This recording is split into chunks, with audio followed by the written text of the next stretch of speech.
నమస్తే అండి. మనకి పండగ అంటే ఫస్ట్ గుర్తొచ్చేది సంక్రాంతి మాత్రమే. సంక్రాంతి అంటే భోగి, సంక్రాంతి, కనుమ. ఫస్ట్ డే మనం ఎక్కువ యూజ్ చేసేది భోగి మంటలు. వాటిలో మెయిన్ ఇంగ్రీడియంట్ ఏంటంటే భోగి పిడకలు అనమాట. ఈ పండగకి మీకు ఎవరికైనా ఇంట్లో వెలిగించుకోవడానికి కానీ భోగి మంటల్లో వేసుకోవడానికి భోగి పిడకలు కావాలి అంటే మేము మా ఇంట్లో స్వయంగా తయారు చేస్తాం.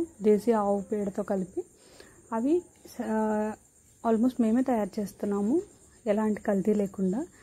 మీకు ఎలాంటి ఇన్ఫర్మేషన్ కావాలన్నా కూడా మాకు కాంటాక్ట్ చేయొచ్చు. మాకు వీడియో ఎండింగ్లో మేము ఒక నెంబర్ ఇస్తాము, ఆ నెంబర్కి కాంటాక్ట్ చేయండి. మీకు ఎన్ని కావాలంటే అన్నీ ఇస్తాము. డైలీ ఇంట్లో కూడా వేసుకుంటే మంచి పాజిటివ్ ఎనర్జీ ఉంటుందండి.